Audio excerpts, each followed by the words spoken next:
Hola, buenas tardes. Buenas tardes, ingeniero. Ya, empezaremos las clases, por favor. Ya. Buenas Bueno, tardes. nos tocaba el capítulo 4, ¿no?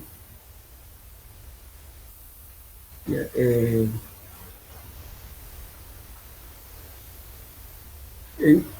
bueno, vamos a ver lo que es la granulometría. Y bueno, primeramente, la granulometría es la determinación de los tamaños de partículas que comprenden en diferentes rangos de tamaño y expresados en porcentaje, ¿no es cierto? Y además, una vez realizado el cálculo de los diferentes porcentajes que pasan de diferentes mallas, se hace la curva granulométrica para ver la distribución granulométrica de un suelo. Los valores que se obtienen en la granulometría es bastante útil para poder determinar a priori la calidad del suelo para aplicar en una cierta obra. Entonces, también nos sirve para poder determinar la clasificación de suelos y para poder decidir utilizar o no en una obra en un suelo determinado. Es decir, un valor básico y necesario para el uso de los materiales. Bien, entonces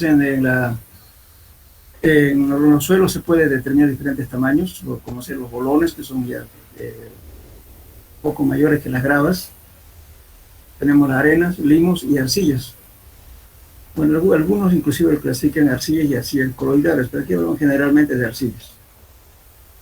Y entonces ahora el rango, digamos, de tamaños de tal número a tal número, eso lo especifican las diferentes normas que establecen los diferentes países, ¿cierto? Nosotros, por ejemplo, en Santa Cruz, en Bolivia, no tenemos normas establecidas.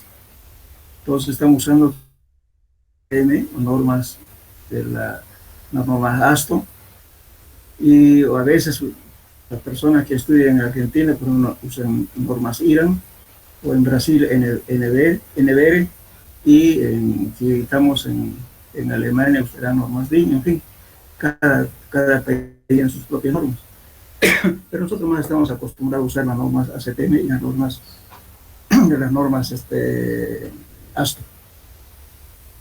Bien, entonces repite nuevo, ¿cierto? Que entonces la categoría de rangos de los diferentes materiales está normado por las normas de cada país.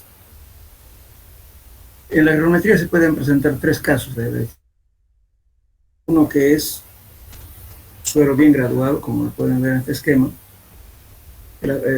Bien graduado se llama porque empieza de la partícula más chica hasta la partícula más grande. Entonces, una distribución bien graduada, diferentes tamaños. Esta característica de estos suelos es adecuado, por ejemplo, para uso, para cualquier tipo de trabajos, por ejemplo, para compactar. Esto es mucho más fácil. ¿Por qué? Porque los espacios vacíos son ocupados por las partículas más pequeñas. Y también en cuestión de construcción para hormigones, por ejemplo, también estos tipos de agregados son adecuados, porque no son todos del mismo tamaño. En cambio, si vemos esta graduación, esto generalmente es la característica de los limos. Casi todas las partículas tienen el mismo tamaño. Entonces, es muy difícil cuando uno compacta llegar a las densidades máximas. Se puede llegar hasta 93, 95% de la densidad máxima con facilidad, pero llegar al 100% es bastante difícil.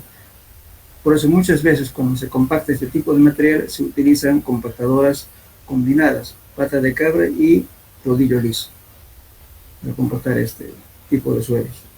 Ahora, tenemos otra graduación que es graduación abierta, donde tenemos partículas pequeñas, pero no tenemos partículas intermedias, y tenemos las partículas grandes.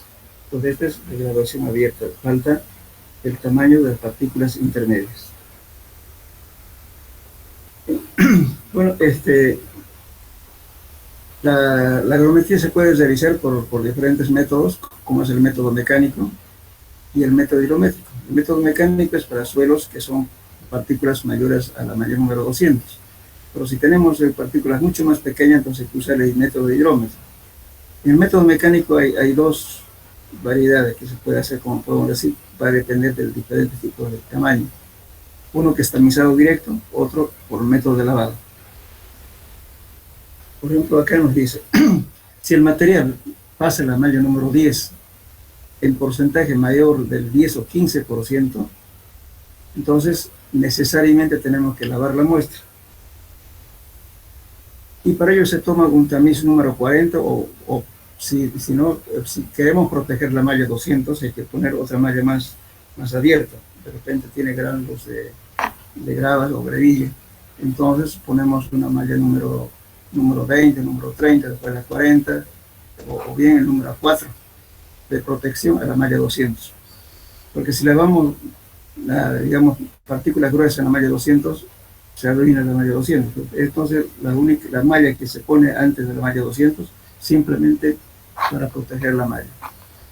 Entonces, lógicamente, con un chorro de agua que se va echando sobre la muestra, se va lavando hasta que el agua aclare completamente, ¿no es cierto? Y por la malla 200 salga agua limpia. En ese momento se juntan todos los detenidos en las diferentes mallas de protección que se hace, y se junta, se seca, y una vez seco, entonces sí procedemos a hacer el cálculo de la granulometría. Entonces, ahora, si el material está comprendido entre el 5 y el 10% que pasa la malla número 10, entonces el tamizado es directo. Podemos tamizar, secar la muestra, desmenuzarlo y tamizarlo directamente. Pero tampoco no es conveniente hacer eso, porque la representación en la curva granulométrica ya no es, digamos, representativo. Por ejemplo, bueno, antes que vayamos, lo que quiero decir es también, ahora, si pasa más del 12% de la malla 200, necesariamente hay que hacer la granulometría por sedimentación. Y lo que vamos a ver justamente, lo que estamos llamando aquí, por método hidrométrico, la pipeta o sifoneado. Hay 3 métodos para hacer esto. Bien, entonces, cuando se trata, por ejemplo, en forma general, si estamos haciendo un tamizado para gravas, por ejemplo, entonces la cantidad de material que se emplea depende mucho de la característica del material. Si es material fino, es suficiente unos cuantos gramos, puede ser 100 gramos, 50 o 200 gramos. Entonces, la cantidad mínima de muestra que se emplea para revelar un material lo tienen en una tabla que está en el manual del laboratorio, que se lo han pasado ya a ustedes. Y ahora, lo importante, por ejemplo, decía que si tenemos gravas, sí o sí hay que lavar, porque uno dice, bueno, como está diciendo, de que las partículas que comprenden entre 5 y 10% de malla 10, se puede lavar por tamizado. Efectivamente se puede, pero no es lo aconsejable. ¿Por qué? Porque si tenemos canto rodado en las caras irregulares del material, de la grava, por así decir, a veces se impregna y se adhiere las partículas de arcilla. Y por más que se tamice cualquier tiempo, la arcilla no se desprende. Entonces eso no es conveniente. Entonces, para tener, especialmente en capa, para hacer un hormigón, debe lavarse la grava, aunque la norma permite que se tamice directamente. Pero como estamos utilizando canto rodado, entonces significa de que si por el transporte que hace el agua siempre a veces está impregnado con arcilla. En hormigones no se admiten más 2% de la malla que pasa el número 200. Pues si pasa más, con el peligro de que el hormigón, porque la arcilla que está adherida a las partículas gruesas, falla y se desprende, entonces no da buena resistencia. Por eso tiene que ser un sitio lavado, como comúnmente llamamos, ¿no? O grava lavado. Entonces, la única forma de saber la cantidad de arcilla adherida en las partículas gruesas es lavarla. Y para eso, lógicamente, tenemos que usar mínimo 15 a 20 kilos de muestra para lavarla, que sea representativo. Si tenemos partículas, por ejemplo, de 1 pulgada, 1,5, más o menos cada partícula está pesando, qué sé yo, unos 200 gramos. Entonces 1 kilo son unas 10 partículas de 1 kilo, entonces no es representativo eso. Entonces hay que tratar de hacer la mayor cantidad. Cuanto más fino, se puede utilizar menos cantidad de muestras para la granometría. En todos los casos de hacer una curva granométrica, no se debe olvidar de colocar estas ya mallas de control. La número 4, la 10, 40, 100 y 200. Esto siempre se debe colocar porque les permite clasificar en cualquier sistema de clasificación de suelos. Ahora, supongamos que si quiero verificar en otra norma que me pida el cliente o la necesidad del trabajo, si yo pongo, no he puesto en la granometría uno de estos, voy a tener que hacer de nuevo la granometría. Entonces, para evitar hacer eso, preferible colocar todas estas mallas. 4. Y en lo general es preferible poner estas mallas, por lo menos entre más cantidad de mallas es más representativo para hacer la curva granométrica. La número 10, 20, 30, 40, 50, 100 y 200. De control se colocan estas mallas. Bueno, una vez obtenida la curva granométrica, se procede a calcular los diámetros efectivos de Hassen, desde de 10, de 30 y de 60. También hay otros valores de diámetro efectivo de Hassen que se puede determinar, el de 85 o el de 15. Estos valores a veces se emplean justamente para cuando se hace un trabajo de hidrología. Entonces hay que determinar, ¿no es cierto?, la cantidad, por eso se muestrea de la parte superior y la parte inferior de los materiales y vemos cuál es el rango, digamos, de partículas que tiene para que el hidrólogo considere, ¿no es cierto?, qué tipo de arrastre va a tener el río, o sea, la causa del río, qué tipo de arrastre, de qué materiales tiene y cómo se ha sedimentado. Pero es importante para determinar esto. Por eso cuando se hace la granometría para algo, digamos, hidráulica en el río, en una zona donde va a haber curso de agua, hay que tratar de calcular el de 15 y el de 85 aparte de 60. Bien. Ahora, pero ¿qué significa, por ejemplo, cuando yo digo de 10? Todo esto se llama el diámetro efectivo de Hassen. El de 10 aquí me está dando 0,12 milímetros. Indica que el porcentaje de los granos de la muestra son menores en diámetro que 0,12 milímetros. Eso significa. ¿Y para qué me sirve esto? Para poder determinar el coeficiente de uniformidad. El coeficiente de uniformidad es igual a D 60 dividido entre D sub 10. Entonces, el coeficiente de uniformidad indica la variación o rango del tamaño de los granos presentes en la muestra y se calcula por la siguiente relación. D sub 60 sub 10. Pero, ¿para qué nos sirve esto? Fíjense, si tenemos el C sub U mayor a 4, indica que son gravas o mezclas gravosas. Si C sub U es mayor a 6, indica que son suelos arenosos o mezclas areno-gravosos con poco o nada de material fino. Esta es una herramienta principal de ayuda para clasificar un suelo durante el sistema ACTM y el sistema SUB. Porque ahí dice, por ejemplo, ¿cómo va a reconocer si es arena, mezcla areno-gravoso o cómo? Entonces, justamente este coeficiente nos sirve para eso. Y además de eso, hay que determinar este valor, que es el coeficiente de curvatura. El coeficiente de curvatura es de 30 al cuadrado por de 60. Entonces, este valor dice, C sub C es igual a, si es igual a 1 y 3, indica que el suelo está bien graduado. Si difiere de 1 y 3, el suelo está mal graduado. Entonces, la clasificación de suelos nos aparece, por ejemplo, SP, arena mal graduada. Entonces, si estoy clasificando una tabla, ¿cómo voy a saber si es bien graduado o mal graduado? Entonces, calculo este valor de C sub C y determino si está dentro de este rango, el suelo bien graduado. Si está fuera de 1 y 3, mal graduado.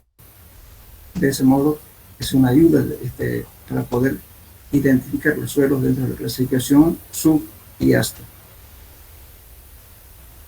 Bueno, entonces, que hacemos una curva gravimétrica utilizando un papel semi-logarítmico.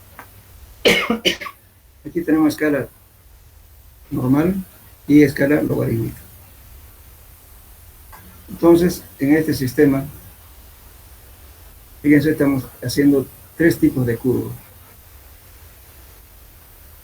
Curva A, curva B y curva C. La pregunta para ustedes, ¿esta curva a cuál tipo de degradación corresponde?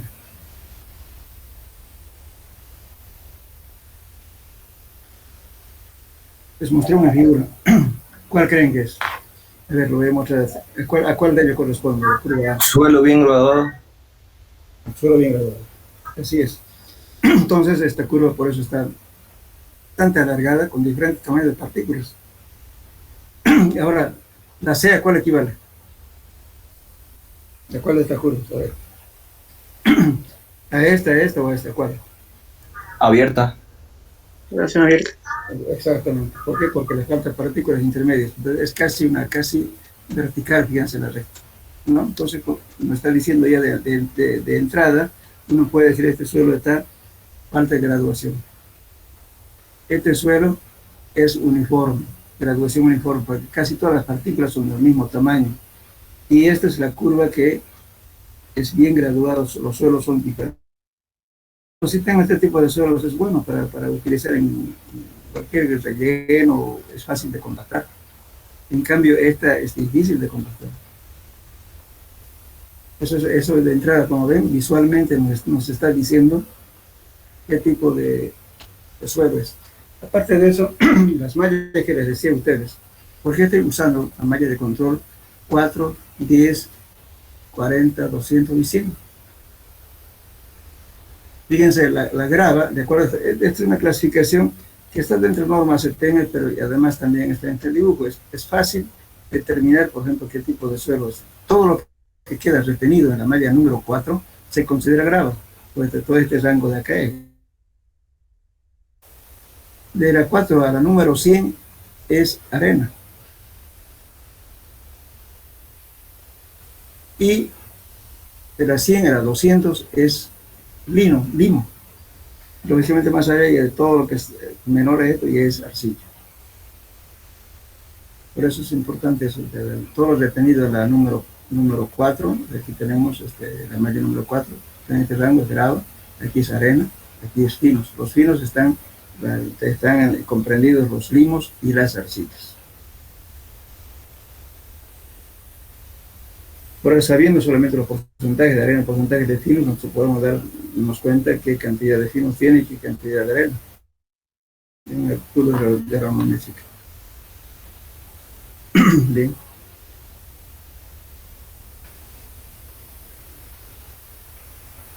Ahora vamos a ver cómo se determina el coeficiente de uniformidad y cómo determinamos el diámetro de Hassen. Supongamos, quiero calcular el D sub 10. Para calcular el D sub 10 tomo el porcentaje correspondiente al 10% que pasa y trazo una paralela al eje y hasta donde choca la curva trigonométrica. Bajo aquí y es el valor del D sub 10. Porque esto es una abertura, me está dando diámetro. Ahora aquí el D30, vengo aquí lo mismo, hago prolongo hasta acá, bajo aquí tengo el D sub 10. D60 es lo mismo, aquí D sub 60. Tengo este valor. Como ven, entonces necesitamos trazar la curva trigonométrica para encontrar el D10, D30 y D60. Ahora, si queremos encontrar el D80, el 85 es lo mismo. Tomamos el 80%, ponemos aquí es el valor. Si queremos el diámetro de, por ejemplo, cuando hacemos filtros, hay que calcular el de 15. Entonces aquí el de 15 va a estar aquí. O si quieren el va a estar aquí. Ahora, si no pudieran encontrar aquí, entonces quiere decir que no corresponde, ese valor no se puede encontrar. Se pone en otro. Bien, por eso aquí están en esta tabla. Cuando ustedes hagan un ejemplo, me van a poner cuánto vale de 10, cuánto vale de 30, cuánto vale de 60. Y cuánto vale de C sub U y cuánto vale el C sub C. Entonces, por eso dice, esto es clasificación sub, o la STM, que es la misma. Pueden tener ese valor, inclusive clasificar Bien.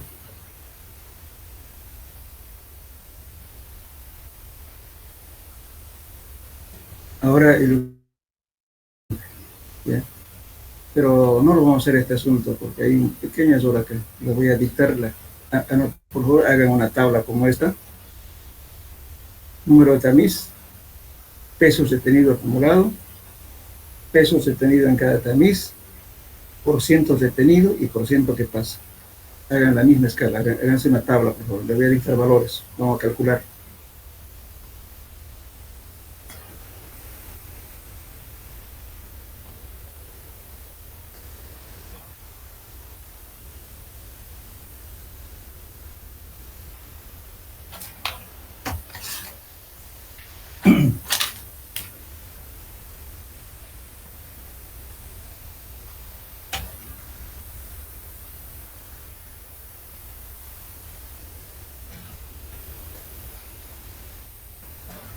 ¿Ya hicieron la tabla?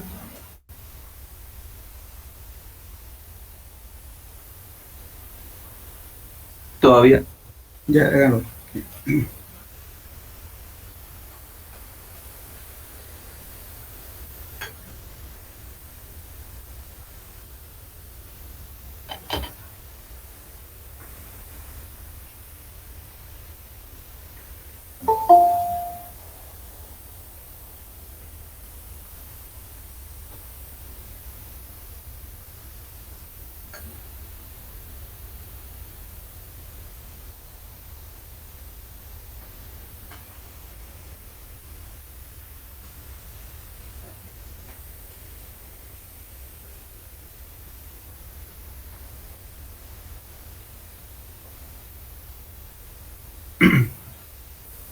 Bueno, les dicto. Vamos a listarles el peso detenido. Primero pongan peso seco total. Vamos a trabajar con números redondos para poder clasificar. Peso seco total, 1000 gramos.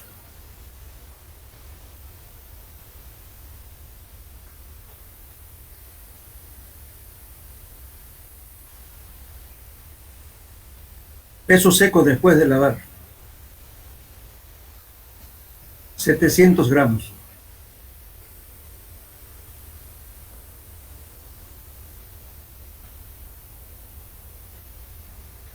Bueno,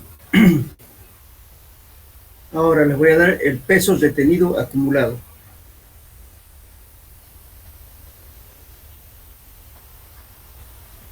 En la malla número 4, 100 gramos.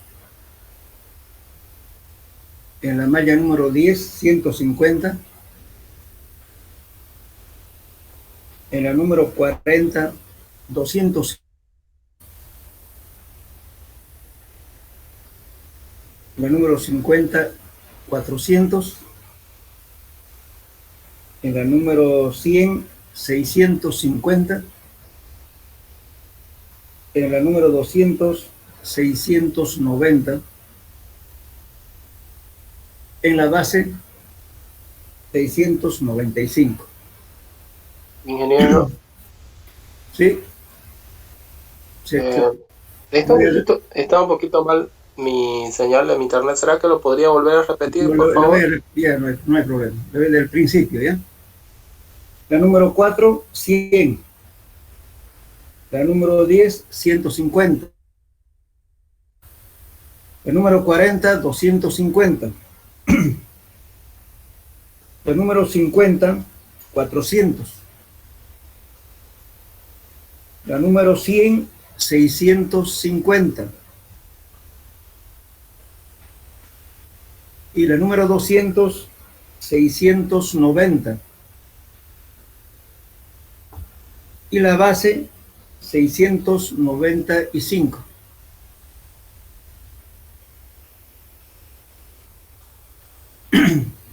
¿Está bien? Sí. Ya. Bueno, ahora vamos a calcular. Fíjense de entrada. El peso seco después de lavar, 700 gramos, ¿verdad? Como dato. Sí. ya. Pero sin embargo aquí tienen ustedes 695 en la base. Le falta 5 gramos, ¿no? Sí, sí, ingeniero. Bueno, esos 5 gramos es pérdida por tamizado. En una granulometría se admite máximo 2% de pérdida por tamizado. Más que todo esa pérdida es por manipular. A veces estamos tamizando las mallas, está medio un poco abierta y se sale a las muestras, especialmente cuando es fino, sale por las juntas. También cuando usamos un drop tap, ¿no? O sea, el tamizador, el vibrador, ¿conocen, no? ¿Conocen vibrador? Sí, sí. De tamices. No, físicamente. No, físicamente, escucha, aunque sea un día en laboratorio, porque vayan a ver. Sí, en realidad tiene un motor con un eje excéntrico que va girando. Al girar el motor excéntrico, ¿no es cierto? Entonces hace que golpee una cosa así y entonces va produciendo una vibración. Sobre eso, no sé, se coloca la serie de mallas y con un agarrador se agarra, ¿no es cierto?, todas las mallas en forma puestas por diferentes aberturas, la tapa arriba y se lo aprieta los pernos y que ya está los tamices en el tamizador. Y luego hace funcionar y tiene su graduación, si quieren, primeramente despacio, ¿no es cierto?, para que no desbalse todo, después le va aumentando un poquito de velocidad y va tamizando. Es un tamizador mecánico. Y luego de eso, bueno, agarra y a veces cuando no se interna bien y sale por los lados el polvillo de la... Pero a veces también resulta que puede haber más, y si digamos yo metí al tamizador 200 gramos y me aparece 205. ¿Por qué puede ser eso?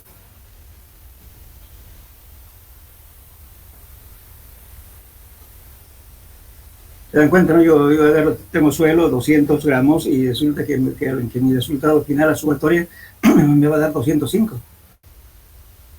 Eso también se debe a qué? Justamente para poder tamizar el tamizado, hay que hacer limpieza de los tamices. Entonces, a veces queda incrustado las partículas en las mallas. Entonces, como son, a veces está bastante de eso, entonces hace un peso. Entonces, por eso se le dé más. Eso también es un error. No esté evaluando bien, no sabe en realidad si cuánto más cayó ahí, no sé, y cuánto fue la pérdida, tampoco sabe. Pues la limpieza hay que hacerlo antes del tamizado, hay que limpiar las mallas. Siempre limpiar con una brocha de cerda, o sea, con pelo, no con brochas de alambre ni cepillos de alambre, porque las mallas son de un material bastante delicado y se deforman o se rompen. Algunos golpean la malla por no empujar un poquito la partícula de la malla y se salga, golpean en la mesa. Cuando se dan cuenta de que las mallas tienen totalmente chuecas, deshechas, tienen que aprender a cuidar las mallas. Nunca se debe golpear. Ingeniero, una consulta. Sí. ¿Cuánto dijo que era el porcentaje de pérdida por tamizado? 2% se admite. Pérdida por tamizado. Eso, 2%. ¿Cómo calcular ahora? Con todo eso, justamente aquí no está eso, por eso no lo hay un pequeño error con 1,02 aquí, por eso no le estoy dando este ejemplo. Ahora vamos a calcular. Les voy a indicar cómo van a calcular. Bueno, continuemos entonces. Ahora, como tenemos peso detenido acumulado, vamos a calcular el peso detenido. Entonces, en el primer tamiz tienen ustedes, fíjense, en nuestro caso, 100, ¿no ven? 100 gramos. Ahora, para la malla número 10, ponen 150 menos 100, lo que está encima, o sea, de este valor que aquí en esta columna está, y restan esto y le va a dar este valor. Entonces, hagan su ejercicio. 150 menos 100 le va a dar 50 en la malla número 10. ¿Está bien?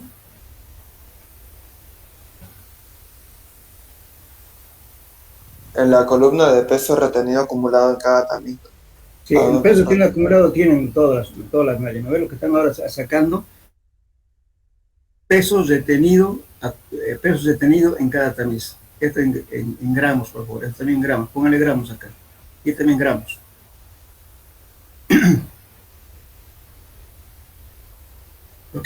¿Okay? Aquí me van a poner pesos retenidos, porcentajes retenidos en cada tamiz. Aumentan aquí le está faltando.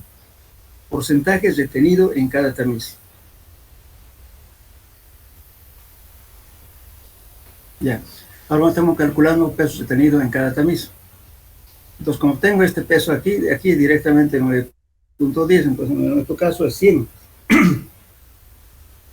Después 150 menos 100, nos da 50.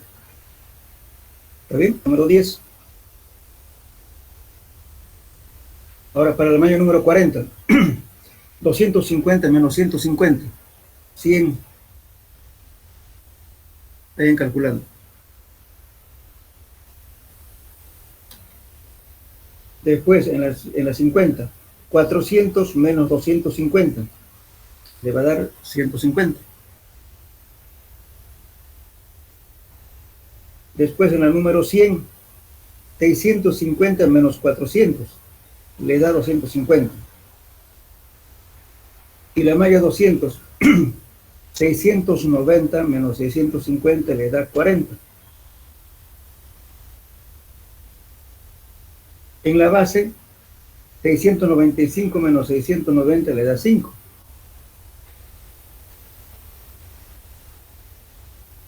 Hagan la operación.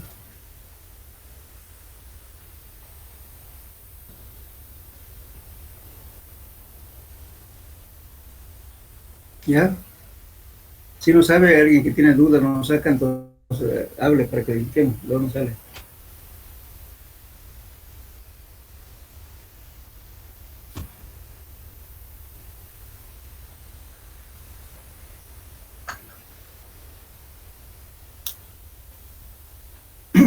Todos tienen los valores ya corregidos también.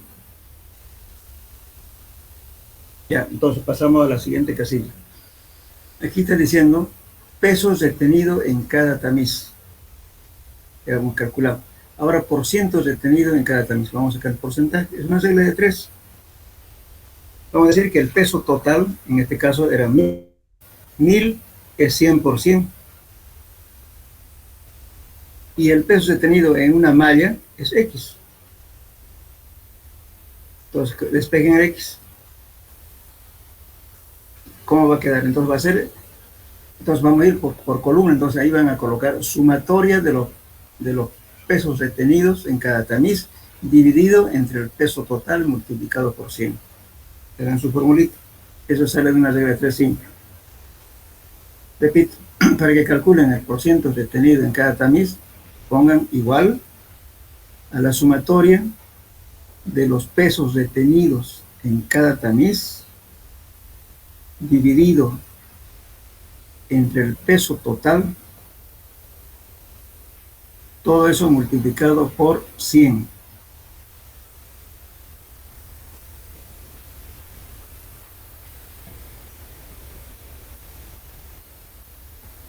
Bien, ahora reemplazamos en su fórmula. Entonces pongamos para el primero. Para el primero van a poner 100 por 100 dividido entre 1000, porque el peso total era 1000. Hay muchos que se equivocan, ponen el peso después de lavado. Pues no están tomando en cuenta lo que ya se perdió. Entonces es un error. Por eso estoy dictándoles, eso es sobre el peso total. En este caso es 1000. El peso seco sería, ¿no, ingeniero? Y el peso seco total, 1000.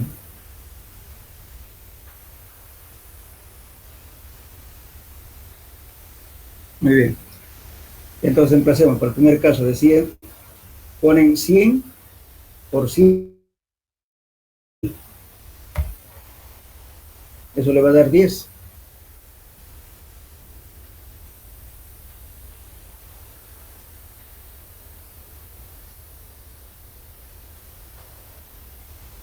¿Ya está? Ahora para el siguiente. 100. Aquí, entonces sería 50 por 100 entre 1000. ¿Cuánto le da? 5, ¿no? Sí, señor. Ya, sucesivamente. Ahora el otro. 100 por 100 entre 1000 le va a dar 10 otra vez.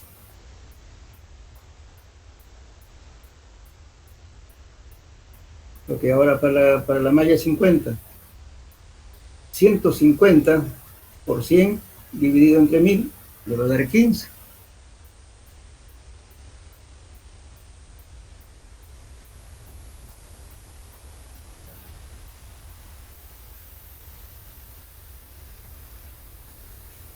¿Listo?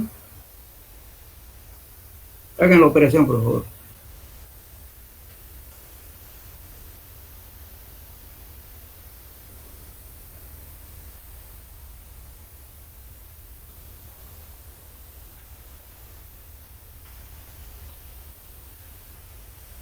Listo, ingeniero.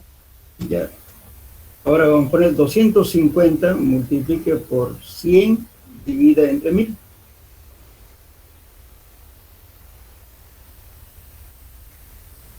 $25. 25, perfecto. Ahora 40 por 100 entre 1000. 4. 4, perfecto. Ahora la base. 5 por 100 entre 1000. 0.5. Esa, 0.5. Muy bien. Entonces, a ver, ¿por qué sale ese 0.05? Fíjense, tenemos la malla 200, 690, 690, ¿verdad? Esos 5 que sale, que se queda en la base, siempre ocurre eso. Jamás va a ser 0, ni por más que ustedes lo laven. Resulta que las partículas finas aún siguen adheridas a las partículas más grandes. Cuando se tamiza, baja un polvillo hacia la base. Esos son 5 gramos que está aquí. A veces mucho más.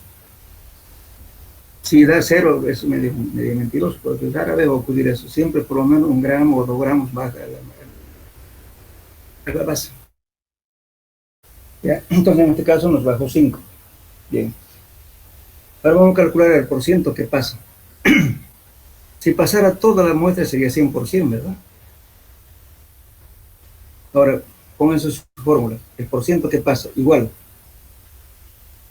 porciento que pasa es igual. 100 menos la sumatoria de los porcentajes retenidos en cada tamiz. Repito, 100 menos la sumatoria de los porcentajes retenidos en cada tamiz.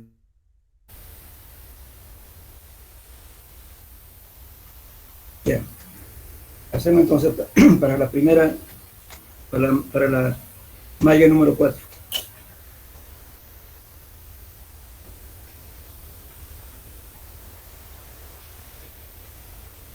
Tenemos 100 90. menos 90, ¿cuánto da? Perdón, 100 menos 10 da 90, ¿verdad? Ya.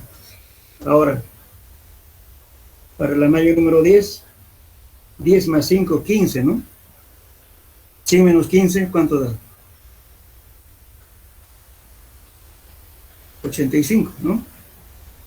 Estoy sumando, fíjense, tenido en cada tamiz, 10, está en el número 4, 5 está en el número 10, entonces 10 más 5, 15.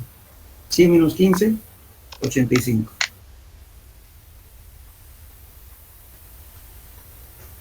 ¿Está bien? Y ahora, para la malla número 4, sumo los 3. Ya ustedes ya pueden hacer pues con su calculadora fácil. Lo suman, 10 más 5 más 10 le da 25. De 100 menos 25 le da 75. ¿Está bien? Ahora operen con su calculadora. Me van a dictar qué valor obtienen.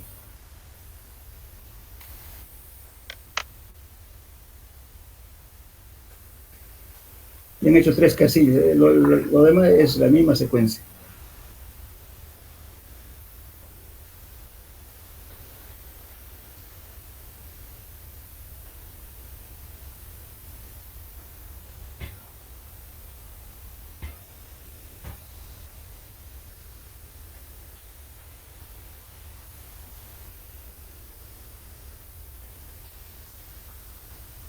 Estamos sacando el porcentaje que pasa, ¿no, ingeniero? Sí, eso. Y hemos hecho hasta 75. Esta es la malla número 40. Ahora hagan 50, 100, 200.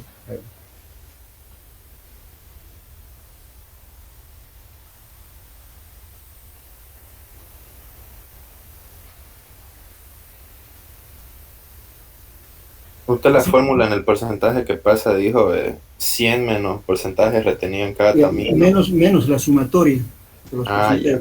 Estoy sumando 10, 15, 10, después 15 otra vez. De 100 toda esa suma con el calculador es facilito. Usted saca negativo, positivo, negativo y lo va sumando y rápido calcula. Entonces, para sacar el número 50 tienen que sumar 10, 5, 10, 15. Listo, ingeniero. ¿Cuánto da? Desde el también 50, ¿no? Sí, el también 50, el exacto. 100, 35, Perfecto. 200, 31 y la base 30,5. Ya. En la base ya no, porque la base no tiene hueco, no pasa ahí. Solamente hasta 200. Ok. Hasta ahí está bien, perfecto. ¿Todos entendieron hasta ahí? Sí, ingeniero. Sí, ingeniero. Ya, perfecto. Ahora vamos a verificar, ¿ya? Vamos a sacar también con la regla de 3. Tenemos la pérdida por lavado, son 300 gramos. Fíjense, tenemos 1000, lo lavamos y tenemos 700 gramos, ¿no es cierto? ¿Cuánto hemos perdido al lavar? 300 gramos. Ahora saquen ese porcentaje. ¿Cuánto corresponde?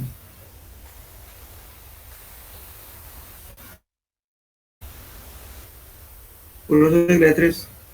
1000 es 100 y 300 X.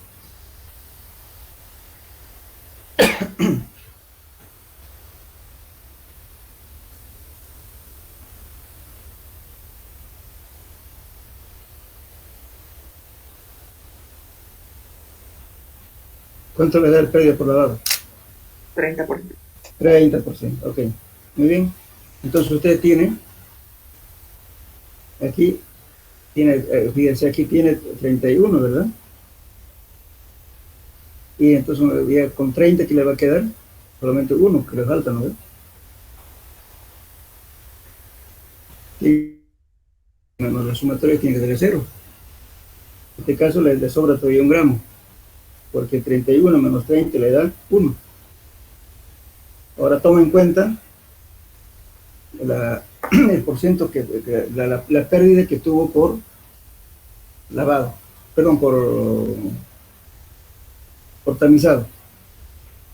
Me perdí 5 gramos porque aquí dice 195 y saqué también por regla de 3. Ese valor corresponde al 5%. 5% entre 1000.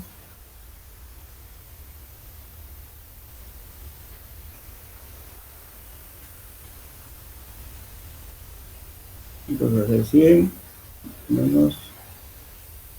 ¿Cuánto le da eso? ¿Lo dijo? 5% entre mí. Sí, el 5 es el que hemos perdido por tamizar. Por 100 entre 1000, 0,5, ¿no es cierto? Ya, entonces aquí teníamos 30. Ya nos queda solamente un error de 0,5, ¿sí? Porque nos tiene que dar 0.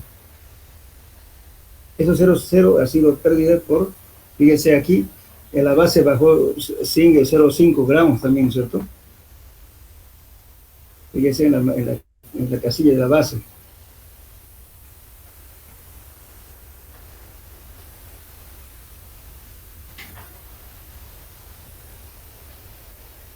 Eso le va a dar 0, ¿verdad?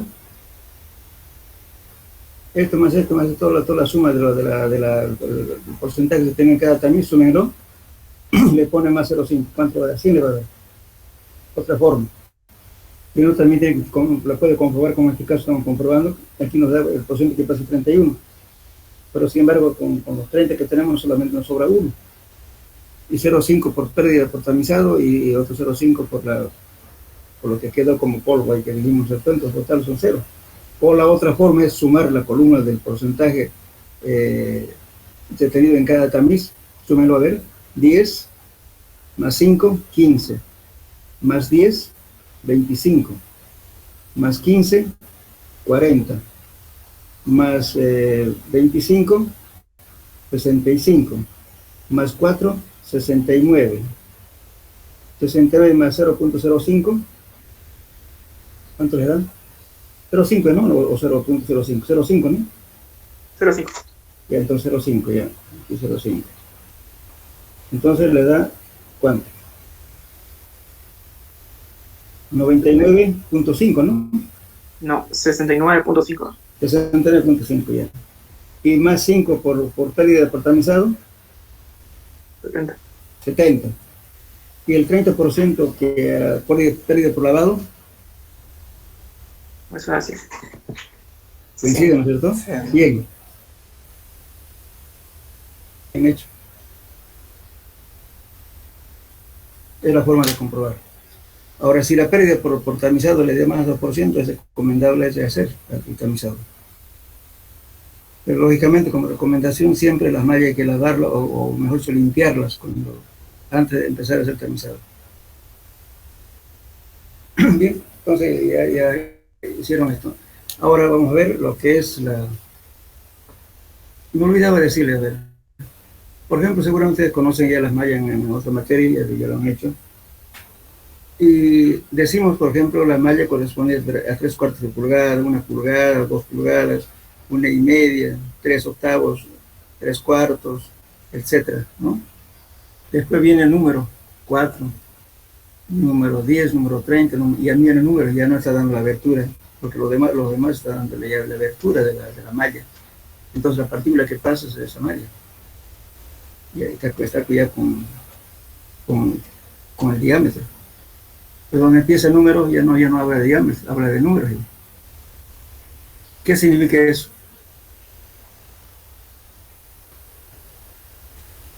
¿Por qué número 4, número 10, número 30, número 200?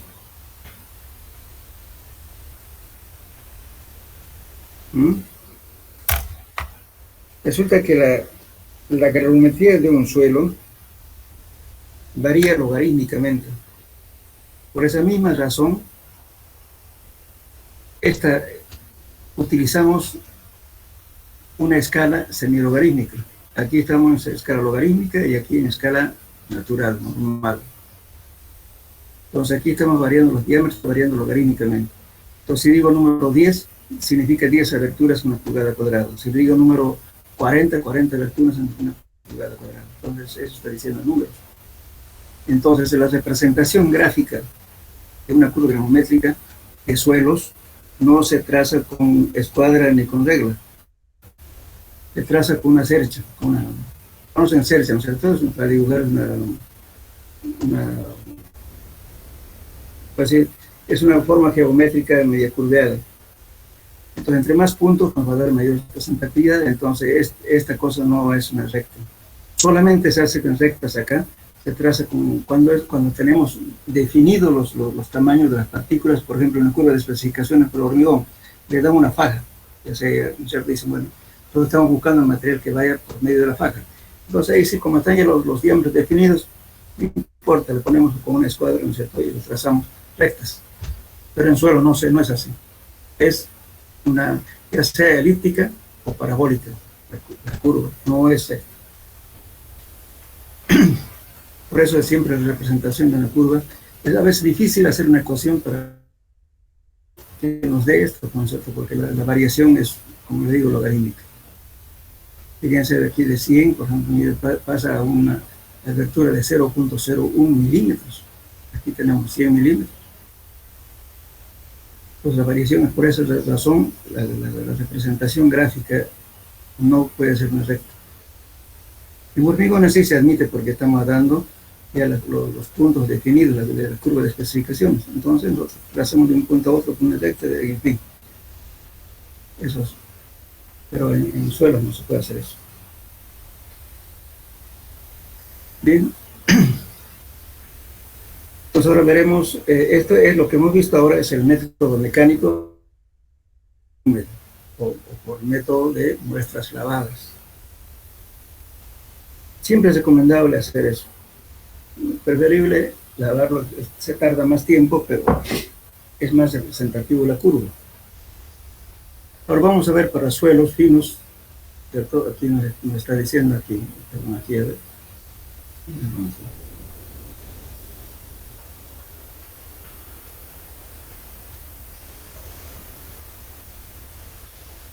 Fíjense, si el material pasa más del 12% de la malla 200, se procede a realizar la granulometría por sedimentación. Entonces, para partículas menores, por ejemplo, si estamos representando aquí en esta recta, bueno, la malla 200 nos llegará justamente hasta aquí.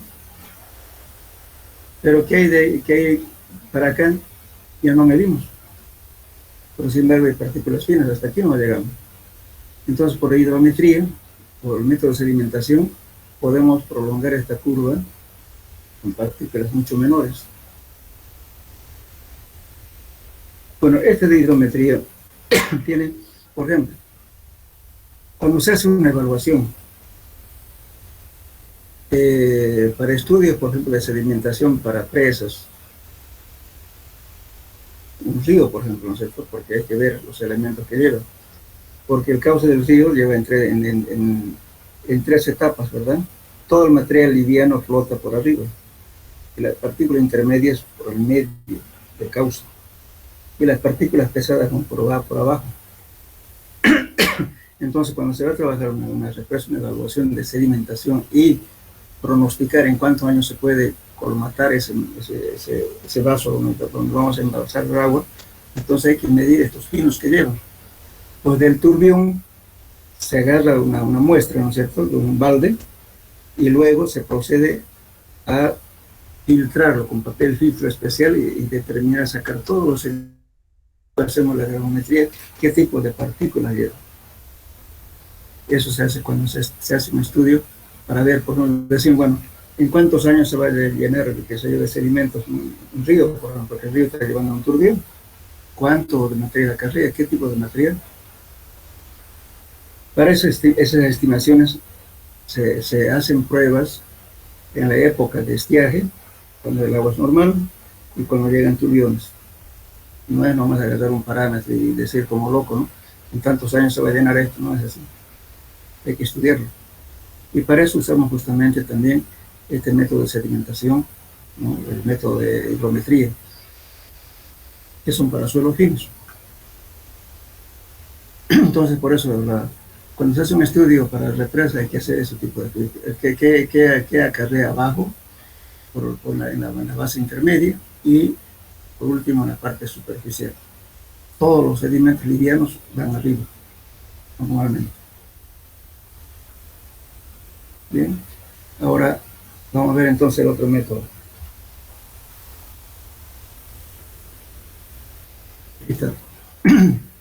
El método más conocido es el método de hidrómetro, ¿no? Bueno, también hay otro método que es el método sifoneado, propuesto por Valle-Roda, y otro propuesto por las Fuerzas Armadas Americanas, que es el método de la pipeta. Son 3 métodos. El más empleado es el método de hidrómetro, ¿no? Lógicamente que este método fue propuesto, fíjense, ya es bastante antiguo. Goldwasser-Smith propuso en el año 1926 y Goyoucus en el año 1927, y perfeccionado en el año 70 aproximadamente por el doctor Arthur Casagrande. ¿En qué se basa? En la ley de Stokes. Bueno, este método se basa fundamentalmente en la ley de Stokes y nos da el diámetro equivalente a las partículas menores a la malla número 200. ¿Pero qué dice la ley de Stokes? Justamente, si una partícula en un medio continuo, en este caso que es agua, ¿no es cierto?, se precipita en función de qué? Del tamaño del cuerpo, o sea, del elemento que está en el fluido. Entonces, entre más grande es el precipitado, lo que hacemos ahí es calcularle justamente el valor, digamos, de la velocidad, y luego, en función de eso, va a ir bajando, digamos, todos los valores, digamos, los más grandes, y luego se va a ir bajando también las partículas más pequeñas, se va a ir sedimentando. Entonces, es lo que vamos a medir con un hidrómetro. Es el método más conocido en nuestro medio. Pese que el método de la pipeta es más fácil de realizar, y la pipeta también es mucho más fácil todavía, pero nosotros en Bolivia estamos acostumbrados a hacer el método de hidrometría. Entonces, básicamente, ¿en qué consiste esto? Se trabaja con suelos que pasan la malla número 10. Esto no se aplica para arenas, para suelos finos. Los suelos finos, entonces, las muestras que obtenemos, previamente hay que tamizar la malla número 10. Con ese material vamos a trabajar. Bueno, entonces, una vez, estoy hablando de la preparación de la muestra. Una vez que preparemos la muestra, lo hacemos hidratar. ¿Qué es hidratar? Dejarla en reposo mezclado con agua por varias horas, de tal modo que la partícula de arcilla internamente en el núcleo de la partícula esté húmedo, humedecida, no seco. Entonces se reposa y luego se procesa. Sí, no sé si tengo el dibujo acá.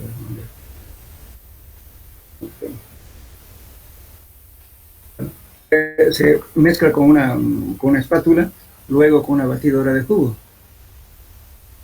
hasta que esté completamente batido, ¿ya?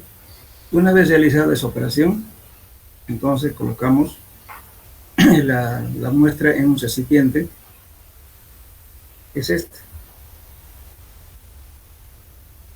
Esta es una probeta que mide 1000 ml, o sea, 1000 centímetros cúbicos.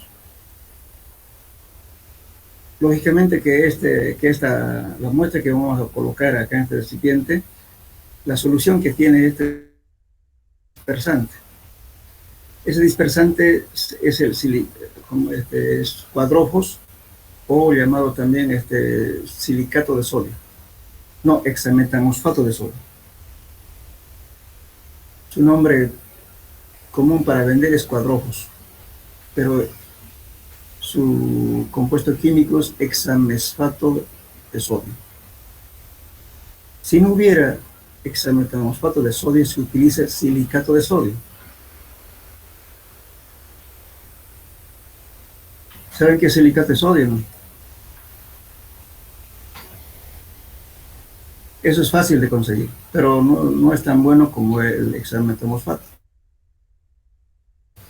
Pero si no se tiene, generalmente eso no se consigue, muy rara vez llega a las casas especializadas para vender eso. Eso es un dispersante.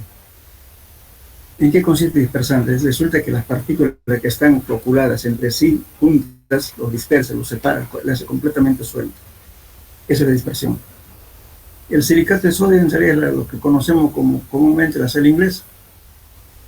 Alguna persona que esté mal del estómago se puede tomar eso y le sirve como laxante. Ese producto se utiliza, eso lo venden en los lugares especializados también, venden por kilo. Eso es más fácil conseguir. O también el polifosfato de sodio. En último caso, cuadrofos, entonces hay que usar ese producto con unas cuantas gotas de agua oxigenada. Es agua de curarse. Se mezcla unas gotas, mezclado con este producto, es un dispersante excelente. ¿Qué es lo que estamos haciendo? Separando las partículas, ¿no es cierto? Separar las partículas finas que están unidas.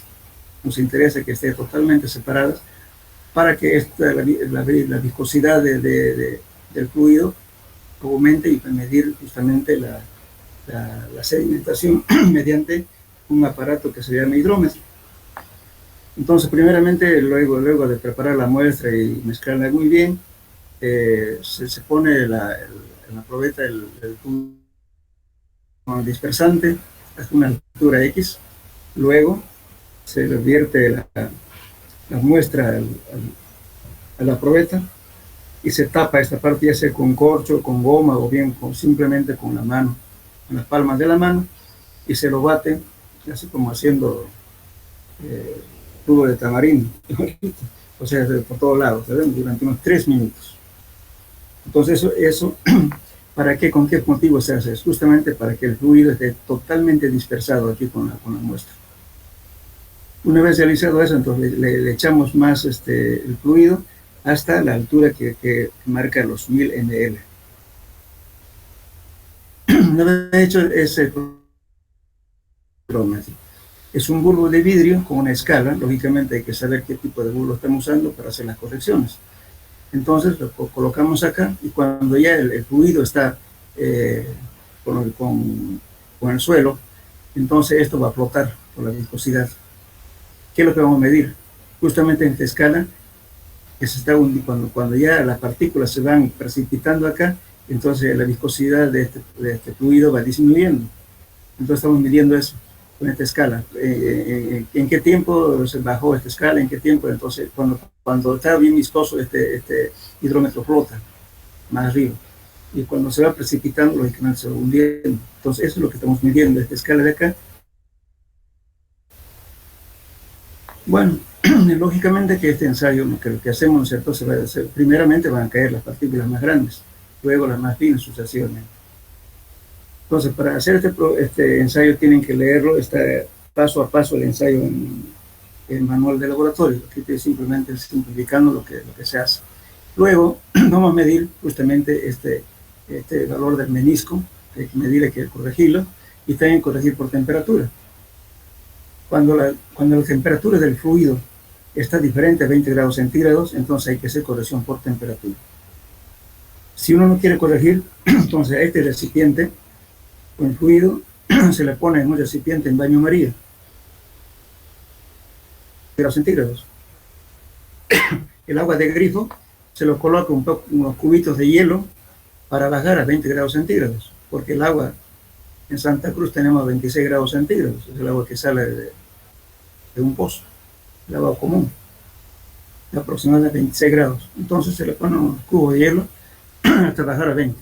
Y se lo mantiene si no quiere hacer corrección por temperatura. Si no, también hay métodos que está en el manual, cómo van a corregir por temperatura. Porque se tiene que expresar que la temperatura tiene que estar a 20 grados centígrados de temperatura.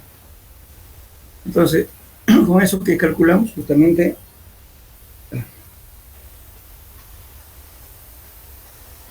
calculamos aquí, por ejemplo, la corrección por el radio del menisco, etcétera, ¿no? Vamos a la corrección, y al final, ¿a qué llegamos? A lo siguiente, a calcular esto. Ya. La velocidad de las partículas es igual a 2, el gamma su S es la viscosidad, el peso específico del suelo, este es la viscosidad del fluido que estamos trabajando. Entonces, este D es el diámetro que queremos calcular, dividido entre 2, todo al cuadrado, 2 veces la viscosidad del fluido, N viscosidad. Entonces, el diámetro equivalente que vamos a calcular es 18 por la viscosidad, por la velocidad, dividido entre gamma del suelo, o sea, el peso específico del suelo, y el peso específico justamente del fluido, de gamma. Entonces, ¿por qué estamos hablando del peso específico del líquido o fluido? Porque ya está con suelo, aunque la viscosidad es diferente, ya no es 1. Entonces, esto hay que tomar en cuenta, hay que determinar esta viscosidad. Este es el peso específico del sólido, ¿eh? Este es un de los gramos del suelo. Después, el tiempo que transcurre en recorrer las partículas a distancia L. Bueno, después viene ya, calculamos, ya todo lo demás es por eso, para poder hacer este ensayo, ustedes van a tener que leer con detenimiento el ejemplo que está en el texto, porque si no, no lo van a poder hacer. Y entonces, lógicamente, aquí le está diciendo para calcular justamente este diámetro equivalente. Con eso vamos a determinar las partículas digamos, del fluido. En cuanto más tiempo va pasando, las partículas van disminuyendo, son cada vez más chicas. Y eso nos permite prolongar la curva granulométrica que estamos viendo. Y estas ya son correcciones que se hacen justamente por menisco, corrección por temperatura, etc. Por eso, si quieren evitarse la corrección por temperatura, es más fácil agarrar un recipiente cualquiera, ponen un termómetro Y si está más de 20 grados centígrados, colocarle un poquito de hielo y mantenerlo a esa temperatura. Previamente a ese ensayo, lógicamente, justamente la gravedad específica, que es un ensayo más adicional en laboratorio, que esto también se hace en laboratorio en suelos 1. Ahora, lo que sí es importante ver, ¿no es cierto? Todo este ejemplo está hecho para un hidrómetro de 152H que hay en laboratorio, no sé, ahora de repente hay otro modelo, pero este estaba para eso, 152H. Bueno, en eso consiste todo el ensayo. Ahora, tenemos otros ensayos también basados en el Stokes, que es el método de la pipeta. Eso es tarea para ustedes. Anótenlo, por favor. Pero básicamente, ¿qué consiste esto? Lo mismo es que se le coloca un dispersante, ¿no es cierto? Luego se coloca una probeta de alimentación y luego se entra un ábaco y con el ábaco ustedes van a determinar los diámetros efectivos. Es más simple que esto. Es un método simplificado. Eso está adoptado por las Fuerzas Armadas Americanas. Entonces como tarea para este capítulo va a ser describir el ensayo de granulometría mediante el método de la pipeta. Aquí está, así está escrito, pipeta. Bueno, como bibliografía para esto, busquen un libro que se llama, está en español, o también si quieren las normas también de la FAA, de las Fuerzas Armadas Americanas, pueden utilizar eso, o bien ya está en español totalmente reducido, el libro mexicano de Saúl Crespo Villalaz. Ahí está con su gráfica, un ejemplo inclusive. Saúl Crespo Villalaz. Mecánica de suelos y cimentaciones. Está en su bibliografía que les di al inicio de clases.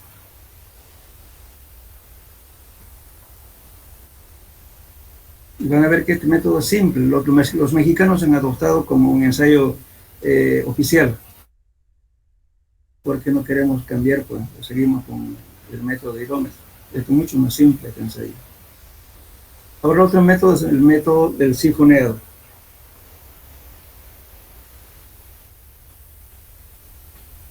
El método del sifoneado fue propuesto por Raúl Valle Roda.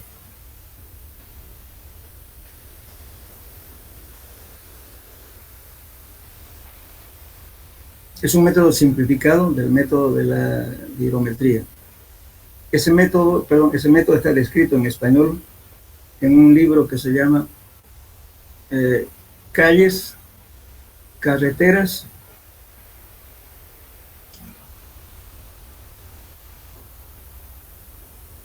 Saúl Valle Roda.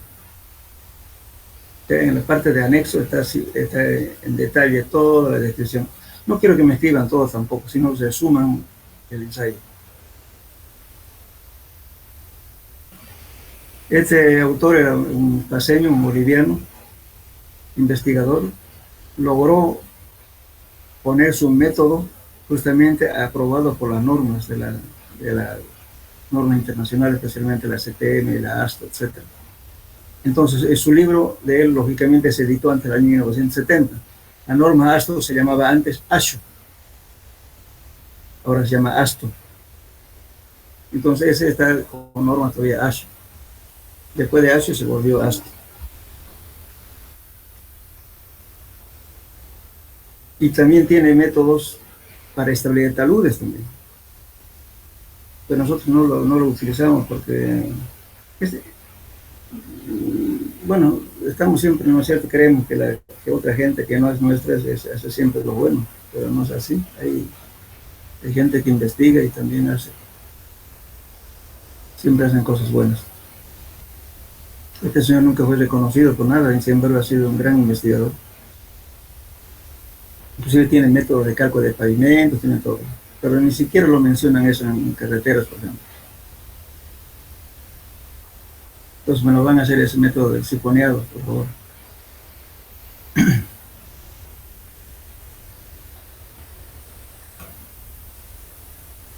Bueno, ¿alguna pregunta? Ese, le digo, esos libros que estoy hablando de Calle, Carretera y Autopistas están en los libros en la calle Cebuana. Para comprarlos. Claro que es una edición antigua, pero sirve. El método del sifoneado, ¿no, ingeniero? Disculpa. Método del sifoneado.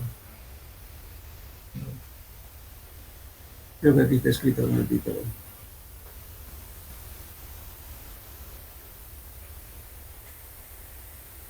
Así se escribe, sifoneado. Raúl Valles Roda.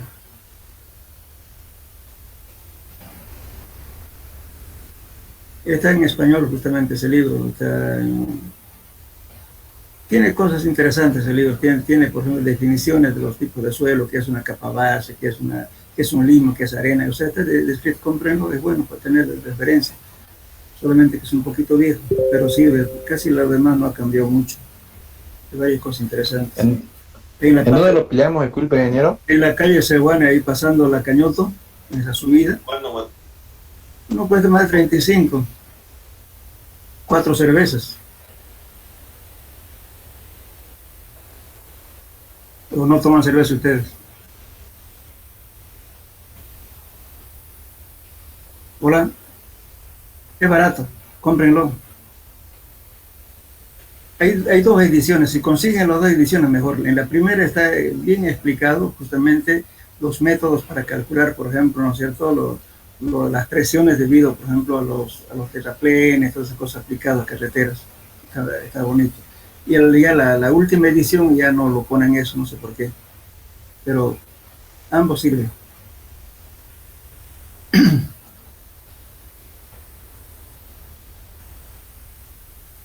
Ahora también este libro que estoy hablando de Valles Roda también está en ediciones.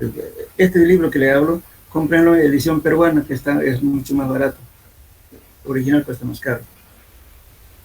Este entre 35 y 40 bolivianos cuesta más. Raúl Valle, perdón, Crespo Villalaz también.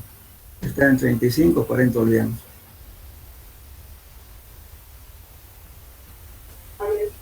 Ahí van. Disculpe, Sí, el libro el que está en la calle Cebuana es el libro de mecánica de suelos y cimentaciones, ¿no?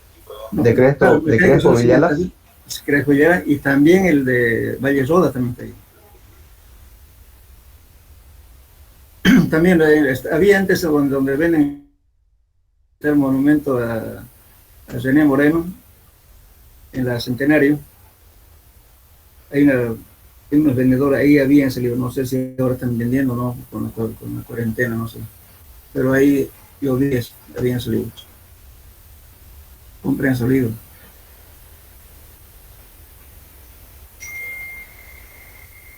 En la parte de anexo está el de sifoneado de Valle Roda, y en Crespo Villalaz también está explicado el método sifoneado. Bien. ¿Alguna pregunta?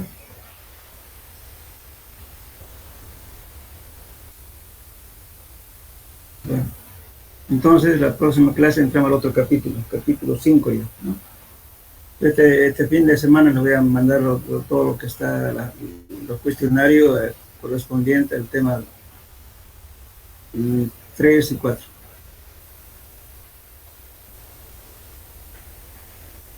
Bueno, entonces hasta luego, jóvenes. Hasta luego, bien, hasta luego. Hasta luego. Hasta luego, ingeniero. Hasta luego. Hasta luego, ingeniero.